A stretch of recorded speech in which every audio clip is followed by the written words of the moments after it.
오히려 뭐가 문제냐면요. 소리를 듣고 따라하는 건 잘해요. 그런데 읽기로 데려오는 건 너무 힘들 거예요. 힘들어요. 이 친구들이 힘들어요. 그쵸? 그럼 이 읽기로 데려오는 장치를 어떤 걸 써야 할까에 부모님들이 굉장히 고민을 하셔야 돼요. 그쵸? 어떤 걸 쓸까요? 안녕하세요. 조이스박입니다. 네. 우리 오늘 30년차 영어교육 전문가 우리 조이스박 선생님과 함께 제가 1부에서는 우리 영어 읽기, 파닉스에 대한 이야기를 나눴고요. 그리고 제가 2부에서는 우리 요번에 또 새로 신간을 이렇게 내주셔가지고 제가 관련해서 요번에는 영어 책 읽기. 오히려 역설적으로 이렇게 AI 시대에 책 읽기가 점점 중요해지는데 문제는 뭐냐면 아이들이 영어 책 읽기를 싫어한다는 거예요. 그렇죠. 그래서 이런 부분에 대해서 이야기를 바로 질문을 먼저 들어갈게요. 자, 책을 별로 좋아하지 않는 아이 영어 읽기 공부 어떻게 좀 할 수 있을까요? 일단요. 두 가지가 문제가 있는데 한국어로도 책을 안 읽는 아이는 영어 책을 안 읽을 수밖에 없고요. 두 번째는 홈 리터러시에 문제가 있는데요. 홈 리터러시. 이거는 집에 책이 몇 권이 있는가? 그쵸? 이거랑 부모가 읽는 모습을 얼마나 보여주는가예요, 사실은요. 홈 리터러시는 쉽게 말하면 책이 주변에 둘러져 있는가, 그리고 부모가 책 읽는 모습을 보여주는가, 이 두 가지. 근데 우리는 외국어로 하니까 집에 한국말 책이 얼마큼 있는가, 영어로 된 책은 얼마큼 있는가, 부모가 한국어 책을 읽는 모습은 얼마큼 보여주는가, 영어 책은 부모들이 읽는 모습을 보여주는가, 이게 다 홈 리터러시거든요. 근데 이것들을 부모님들이 안 하시면서 홈 리터러시가 안 된 상태에서 우리 애는 영어 책 읽기를 싫어하나요? 이 질문을 하고 계시는 거라면 다시 돌아가셔서 이제 그쵸? 홈 리터러시를 일단은 갖추셔야 된다. 이게 가장 중요하고요. 어떻게 보면요. 그리고 또 하나 중요한 게 뭐냐면 모든 아이들이 책 읽기를 정말 좋아하는 건 아니에요. 맞아요. 그쵸? 네. 책 읽기 좋아하는 아이들은 시각형 학습자라고 부르는 학습자 유형 중에 요 아이들이 책 읽기를 좋아해요. 그쵸? 근데 주로 여자아이들한테 많고요. 맞아요. 그래서 이제 영어 잘한다는 아이들도 대부분 여자아이들이잖아요. 맞아요. 그쵸? 사실 그렇더라고요. 그리고 청각형 학습자들이 또 따로 존재하고요. 신체활동형 학습자들 존재한다고 말씀드렸잖아요. 이렇게 아이의 사실은 유형이 이걸 더 이제 크게 아이의 유형을 더 세분해서 분류해서 나눌 수는 있거든요. 맞아요. 그럼 아이의 특성에 맞게끔 접근법을 찾으셔서 마지막에 책으로 마무리 이렇게 가셔야 되는 거예요. 그럼 예를 들어서 신체형 학습자다. 특히 남자애들 중에 그런 친구들 많잖아요. 그러면 신나게 신체형 학습으로 최대한 하다가 마지막에 책을 읽어주는. 마지막에 처음엔 그냥 페이퍼 앤 펜슬이라서 책이 아니라 종이에요, 무조건. 그래서 네가 오늘 한 활동을 여기다가 그리고 한 줄만 써보자. 그래서 마무리는 항상 뭐예요? 이 종이하고 연필 이런 식으로 가다가 네가 그린 거를 다 모아서 책을 만들었는데 한번 읽어볼까? 이렇게 접근을 하셔야 되는 거지. 얘 책 읽기가 좋단다, 책을 좀 읽자. 이게 처음부터 책을 들이대면 안 먹히는 거죠. 그래서 내 아이가 또 예를 들면 청각형 학습자들 있잖아요. 사실 잠수의 아이들이 대표적인 청각형 학습자들이에요. 비디오로 영어 배우는 아이들. 그쵸. 그래서 모든 아이들이 비디오로 영어를 배울 수 있는 게 아니에요. 그리고 나이가 어릴수록 권하지는 않아요. 맞아요. 네, 왜냐하면 혼자 볼 수 있는 나이가 아니에요. 그 나이 때 어릴수록 좀 나이가 있는 아이들은 혼자 보면서 배우는 게 가능한데 나이가 어릴수록 같이 보면서 배워야 돼요. 사실은요. 비디오를 사용하고 싶으시다 그러면 같이 보셔야 돼요. 가장 중요한 게 저기 나오는 인풋들 있잖아요. 그 영상들에 이건 일방적으로 아이가 계속 수용적으로 받기만 하는 거잖아요. 그렇죠? 뭐가 없어요? 인터액션이 없어요. 가장 최근에 어떤 흥미로운 케이스가 영국에서 발견이 됐냐면 저 보고 되게 놀랐어요. 정말로. 아이가 3살인가에 딱 발견이 됐는데 엄마 아빠가 농아예요. 청각장애인이에요. 엄마 아빠가. 그러니까 엄마 아빠가 말을 거의 못하는 둘은 수화로 얘기를 해요. 그러니까 소리가 없는 집에서 태어난 거예요. 얘는요. 그렇죠. 그래서 엄마 아빠가 얘한테 말을 걸어준 적이 없어요. 얘가 들은 모든 소리는 뭐밖에 없어요? TV에서 나오는 소리밖에 없어요. 그래서 혼자서 TV 보면서 말하기를 얘는 배운 거예요. 그런데 말을 이상하게 해요. 그나마 다행인 거 뭐냐면, 그러니까 2살하고 몇 개월에 얘가 발견이 됐어요. 네네네. 그래서 그때부터 언어 치료사들이 붙었어요. 아. 그러니까 어릴 때 발견됐으니까 괜찮아요. 그쵸, 그쵸. 그런데 이제 언어 연구하는 사람들은 이런 케이스가 너무 신기하잖아요. 아, 그래서 네네네. 엄청난 관심을 보이면서 얘한테 붙어서 자 이제부터 언어 치료 세션을 시작하겠습니다 하고 언어를 가르쳤는데 얘가 이 언어 치료 받기 이전의 기의 언어 상태를 정밀하게 조사를 한 거예요. 네네네. 제대로 언어 발달이 안 돼요. 아. 이렇게 수동적으로 이렇게 배운 아이들 있잖아요. 언어 발달이 안 돼요. 그래서 제가 이렇게 수동적인 자극으로만 언어를 배우는 게 안 좋다. 반드시 옆에서 뭐가 있어야 돼요? 인간이 인터액션을 해주는 게 있어야 돼요. 애들은. 네. 그럼 영상을 보면서도 이렇게 부모님과 이야기를 할 수 있는 그런 시간들이 있어야 된다라는 거죠. 내 아이가 이게 청각형 학습자다 이런 아이들은 소리에 굉장히 잘 반응을 하고 음악도 좋아하고 그럴 거예요. 그런데 내가 영어를 잘하는 아이로 키우고 싶다. 청각형 학습자들은 오히려 뭐가 문제냐면요. 소리를 듣고 따라하는 건 잘해요. 그런데 읽기로 데려오는 건 너무 힘들 거예요. 힘들어요. 이 친구들이 힘들어요. 그렇죠? 그럼 이 읽기로 데려오는 장치를 어떤 걸 써야 할까를 부모님들이 굉장히 고민을 하셔야 돼요. 그렇죠? 어떤 걸 쓸까요? 소리를 내는 걸 좋아해요. 그럼 아이가 소리를 낸 거를 녹음을 해서 이거를 문자를 뽑아주는 작업을 하는 거예요. 이게 뭐냐면 이제 요새 AI 중에 스피치 투 텍스트. 그렇죠? 소리를 텍스트로 뽑아주는 거. 그쵸? 네가 이거를 이제 소리를 내서 뭐라고 영어로 얘기를 했잖아. 그러면 봐봐, 어머 이렇게 문자로 뽑아지네. 이 소리가 문자로 온다는 거를 아이들한테 각인을 시켜주고. 네가 낸 소리가 그쵸? 이 문자야라는 걸 연결해 주는 거죠. 네. 그럼 네가 들었던 소리가 여기 쓰여 있네. 뭐 이런 식으로. 아니면 여기서 애니메이션 영어로 즐거운 거를 하나를 봤어요. 네네. 그러면 뭐 명작 동화를 애니메이션으로 만든 거면 시놉시스 같은 게 많잖아요. 되게 많잖아요. 그러면 짧게 한 150단어, 200단어로 요거에 대해서 요 애니메이션 내용에 대해서 영어로 써달라고 그러는 거예요. 챗GPT한테. 그 레벨을 낮춰서 레벨 낮추는 법이 있습니다. 그럼 요걸 가지고 스토리북을 만들어줘요. 저는 만들거든요. 그러면 그래서 야, 네가 지금 뭐예요? 봤던 애니메이션 내용이 여기에 스토리북으로 있어. 근데 기존에 나와 있는 것들은 아이의 레벨 수준이나 이런 게 다르잖아요. 아니면 뭐라냐면 이 애니메이션 안에 내 아이가 들어가게 만들어주면 돼요. 어떤 식으로? 인어공주의 친구 공주. 인어공주의 친구 공주인 이야기를 써줘 하면 챗GPT가 너무 잘 써준단 말이에요. 네네네. 너 인어공주 좋아하니? 그런다고 하는 거예요. 야, 친구 공주가 여기 아이가 만약에 이름이 지은이다 그러면 여기 지은이라는 친구 인어공주가 나온 이야기가 있네. 그러면 애니메이션을 보는 걸 좋아하는 청각형 학습자들이 뭘로 오는 거예요?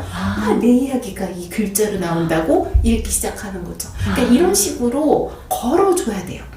내 아이가 청각형 학습자라서 되게 이제 이런 거에 기민하다. 그러면 어떻게 이 재능을 글로 갖고 와서 확인을 하게 해줄까? 그렇죠. 듣는 거를 문자로 연결을 해주고 아까 신체형 학습자 같은 경우에도 몸으로 해보고 뭐 그림거나 했던 것들을 또 문자로 바꿔서 조금씩 연결을 해서 이렇게 가는 그 처음에 그 시작이 과정들을 만들어주는 게 되게 중요해요. 우리는 자꾸 부모님들이 결과물로 눈이 가서 책을 잘 읽는 결과 그걸 계속 보고 계시잖아요. 근데 그 결과에 가기 전에 어떤 과정을 내가 만들어줘야 그 결과치로 갈까 이런 고민을 계속 해주셔야 되는데 우리 아이의 특성에 맞는 어떤 과정을 만들어줄까를 계속 고민을 하셨으면 좋겠어요. 자, 그래 이런 케이스가 있어요, 교수님. 한글 독서는 좋아하는데 영어 책은 쳐다보기도 싫다. 그리고 예를 들어서 뭐 영어 유치원이라고 하죠. 영어 학원을 다녀서 영어가 잘 되는데도 챕터북 읽기를 싫어해서 덮어버린다. 이런 경우가 있는데 이런 부분들은 혹시 어떻게 할 수 있을까요? 이게 이제 그레이디드 리더 시리즈라고 하는 게 어떤 의미로 만들어진 거냐면 한글 인지 수준은 높은데 영어는 못하는 사람들이 존재하잖아요. 맞아요. 그렇죠. 이렇게 사실 성인들 중에 많아요. 그렇죠? 그래서 이제 머리는 이미 성인이고 인지 발달이 다 되어 있으나 영어는 초등학생 수준의 사람들이 성인들이 있을 수 있잖아요. 네네네, 이런 사람들이 읽을 수 있는 쉬운 영어로 된 그러나 내용은 이제 어른 수준인 그런 책들이 이미 존재하거든요. 그러니까 이 아이가 보이는 문제도 결국은 뭐냐면 인지 발달과 언어 발달 사이에 갭이 있다는 거잖아요. 그런 친구들 많을 것 같아요. 네. 그러면 그레이디드 리더 시리즈를 어떻게 잘 맞춰서 찾느냐의 문제예요. 이 친구는요. 그런 거는 그쵸? 좀 어떻게 그럼 찾을 수 있을까요? 또 부모님들. 일단 어린이들은 성인하고 달라서 이게 이 아이 같은 경우에는 예를 들면 영어 글밥은 적은데 그 그림으로 된 이야기는 복잡한 책들이 있어요. 그렇죠. 그런 책들은 자기가 한국말로 생각은 되게 많이 할 거 아니에요. 인지 발달이 되어 있으니까. 그런데 영어는 그만큼을 못하는 거잖아요. 그럴 때는 영어의 이 갭이 영어는 쉬운 거 이런 책들을 찾으면 있거든요. 혹시 생각나는 거 책 아무거나 하나 있어요? 예를 들면 그림책 중에 뭐 로스트 같은 그림책 보면은 대부분 이 활동으로 이렇게 이용하고 그쵸? 말은 되게 짧고 그리고 이제 모 윌리엄스가 또 이런 거 많이 써요. 그쵸? 엘리펀트 앤 피기 시리즈 같은 거 보면 그쵸. 말들은 되게 쉬우나 뭔가 이 관계성은 좀 복잡해 이런 게 나오거든요. 친구 간에 이렇게 티카타카 하는 이런 거는 아이들이 이해할 수 있는 수준의 약간의 복잡성이 나와요. 그래서 이거 뭐지? 이런 생각이 들 수 있잖아요. 그래서 이렇게 갭이 있는 경우에는 영어 글감은 작고 그림이 주는 이야기는 많은 거. 아니면 아예 워드레스로 가셔도 괜찮아요. 그렇죠? 근데 워드레스로 갈 경우에는 엄마가 좀 부담이 되는 경우는 내가 영어 단어를 줘야 되잖아요. 이런 생각을 했잖아요. 그렇죠? 아직까지는 제가 느끼기에는 이렇게 글밥이 있는 거를 다들 좀 선호를 하시는 것 같아요. 그렇군요. 이거 추천해주신 책 활용을 해서 생각을 해보시면 좋을 것 같아요. 영어책 읽는 거를 좋아하는데 소리내어 읽기, 반복 읽기 아까 강조해 주셨던 부분이었잖아요. 그거를 싫어하는 아이들이 있어요. 저희가 가르치는 사실 학생들 중에서도 이거 소리내는 거를 익숙하지 않아 하는 친구들 되게 많거든요. 그러면 어떻게 좀 바로 이렇게 바르게 읽는 거를 좀 지도해 볼 수 있을까요? 사실 바르게 읽는 것보다 재밌게 읽는 게 더 중요한데요. 소리내어 읽기를 할 때 한 가지 모드로만 소리내어 읽기를 시키시면 안 돼요. 그냥 다양한 모드로 할 수가 있어요. 예를 들어서요? 예를 들면 이제 라운드 로빈 리딩 같은 게 있거든요. 합창 읽기 중에 여러 가지 방식이 있는데 여러 명이 같이 읽을 때는 그러니까 한 줄씩 번갈아 가면서 읽어. 이런 것도 있고 1번, 여기서 1번부터 만약에 5번까지 줄이 있다고, 그러니까 학생이 5명이 있다고 생각을 해보세요. 그러면 1번 읽고, 1, 2 읽고, 1, 2, 3 읽고, 1, 2, 3, 4 읽고, 1, 2, 3, 4, 5 읽고, 모두 다 같이 또. 뭔지 아시겠죠? 그쵸? 이게 지금 합창 읽기 여러 가지 방식이에요. 그러니까 소리내어 읽기도 한 가지 모두만 존재하는 게 아니에요.